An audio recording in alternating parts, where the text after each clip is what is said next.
Here's another look at our Ask the Advisor question. Can I get survivor benefits if my husband passed away from a heart attack at 9 years of 5 months marriage? He was a higher income earner and I am 55. Welcome back to Retiring Today. I'm here with Loren Merkle, AnnaMarie Morrow. AnnaMarie, you've got an answer for that question. Yeah, absolutely. And the answer is yes, just not yet. So we know that the longevity of your marriage was 9 years. When it comes to survivorship benefits, the requirement is only 9 months, so you do qualify there. And him being the higher income earner, you would take over that benefit, and then just wait until you're 60. At age 60, you can elect that survivorship benefit as long as you have not remarried. And that's an interesting point to come up because we have met with people. We met with a widow who got remarried, and she was 59 and 11 months. Had she waited 1 more month to get married, she would have had an extra $1,800 a month of income. So because she could have elected her previous spouse's benefit at that point? The survivorship benefit from her age previous 60. spouse. Mm-hmm. Interesting. That's right. So of course we were, jocular and talked about getting divorced just to get that benefit. But that is something that you want to take into account for that survivorship benefit. Yeah, that situation was really heartbreaking because they learned that at our Social Security event that we were teaching.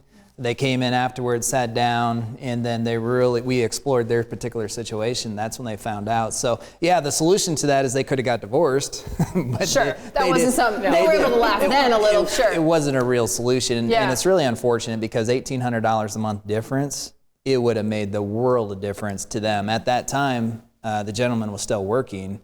He didn't want to still be working, and $1,800 a month would have went a long way. And I think it's a great segue into this whole Social Security conversation. It is a lot to go through. That was just talking about some widow benefits, survivor benefits if you've been divorced. I mean, there's a lot of stuff to think about, and that's another thing that you guys do with people. You sit down and go through all the options. We go through all the options because we want to avoid the situations like the married couple who got married 1 month too early, because you get one shot to get this right. A lot of these decisions are permanent decisions. Unless you want to get divorced in that case. But for most people, they feel like it's a permanent decision. So you want to make sure you make the right decision, the best decision for you the first time. And while you're making that decision, you don't want to feel like you're guessing. So many times people without a retirement plan go into these decisions feeling like this might be the best decision, but not 100% confident.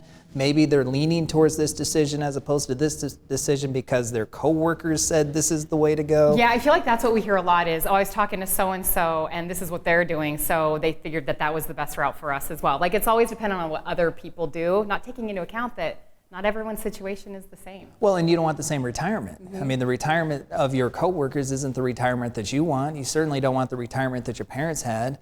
And so you don't want to base these types of important decisions off of other people. You want to base your decision off of your options and what your retirement vision is. Thank you for watching this clip of Retiring Today, and don't forget to subscribe. If you have questions about your retirement plan, take advantage of the complimentary 15-minute retirement checkup phone call.